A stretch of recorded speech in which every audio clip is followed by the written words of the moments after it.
Welcome to your Detroit News High School football preview of some of the independent teams. We're going to start out with Ann Arbor Pioneer and a team that made some hay last year. Yeah, they lost 3 games last year, talking to Paul Tess, who's now in his second stint, too. He was way back on the staff with Chuck Lori. He said, we lost 3 games last year. It was all the Catholic League teams. You know, hey, what can you do? They had a really good season, but Drake Johnson is gone now. Here's a guy that's at the University of Michigan, carried the ball sometimes 35 times a game. He's got to find somebody else to fill that void for Johnson. Obviously, you're not going to find a Johnson, but they're going to probably spread it around a little bit more. But I still see Pioneer being a really good team. They got good numbers. They have a good amount of returning starters back.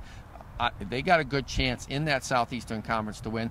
They're going to have trouble with Monroe, with Top Eric, 20 team. Yes. Eric Redmond came over from Carleton Airport. This is his 3rd year at Monroe. He's really, you got to look at coaches like this. Sometimes it takes 3 years, sometimes it takes 4. They want to see those freshmen come up and they can build the whole program.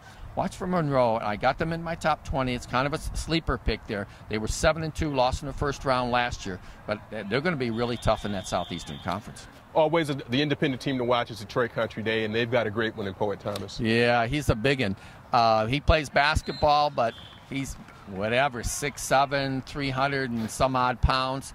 He's been offered a scholarship by Florida and Colorado, and I'm sure there's going to be others that are going to come on this guy's list. He's a late bloomer.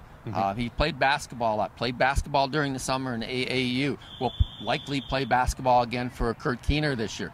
But he's going to be a football player next year in college. And Dan McLean, the head coach at Country Day, is saying this is the best line that he's had offensively and defensively. Watch out for Country Day this year. They play a decent schedule. You know, they're not going to play your Catholic Centrals, but they play you a D Jesuit. They play some other tough teams. Country Day is going to be really good this year. Team to watch, maybe Melvindale ABT with those 5 wins last year? Well, you know, it's another charter school team. You know, they play an independent schedule. They got into playoffs. You know, that's kind of a, you know, they're an athletic team.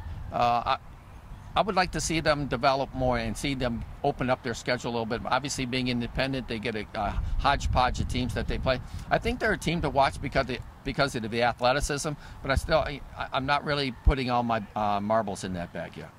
Well, there are 4 teams there for you to watch. A lot of other independent teams there, but we're talking ones that can really start making some noise here. And I think those are 4 good ones to keep your eye on. For Tom Markowski, I'm Rod Beard, and that is your Independent Preview.